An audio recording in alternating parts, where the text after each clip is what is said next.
Bonjour à tous, je vais vous parler du cyclisme sur route. Le cyclisme sur route se pratique en amateur ou bien en professionnel. Moi, je vais vous parler du côté professionnel.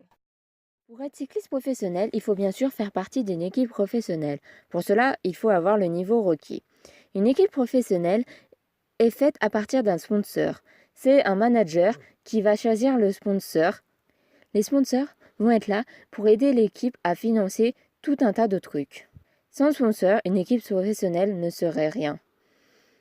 Pour la sélection des cyclistes, c'est au manager qui fait les choix, en suivant son niveau et suivant la paye qu'il demande. Pour les sélections dans les équipes de cyclisme, il existe une période qui s'appelle le mercato. Elle est entre juillet et septembre. Voire octobre, il me semble. Je ne suis pas trop calé niveau mercato, ne m'en voulez pas.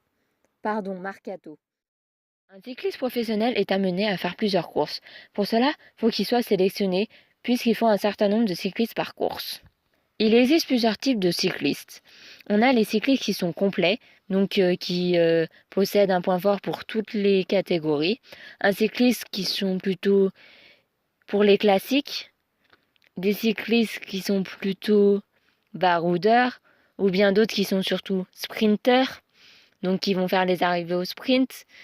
Des cyclistes qui sont aussi grimpeurs, donc qui sont plus forts en montagne, bien sûr. Pour les courses, les cyclistes possèdent des oreillettes afin de communiquer avec leurs différents directeurs sportifs et d'avoir des informations sur la course. Vous devez donc vous demander qu'est-ce que c'est qu'un directeur sportif. Pour cela, je vais vous parler de la composition d'une équipe cycliste. Une équipe cycliste est tout d'abord composée par un manager. Le manager est celui qui a créé l'équipe. Ensuite, il y a les directeurs sportifs. Les directeurs sportifs sont ceux qui sont dans les voitures et qui vont aider les différents cyclistes sur les courses. Les cyclistes de leur équipe, bien sûr. Il y a aussi des mécanos, ainsi que une personne pour la communication de l'équipe qui s'occupe du site internet, de communiquer des informations sur les réseaux sociaux. Pour ce qui est des courses, il existe plusieurs types de courses.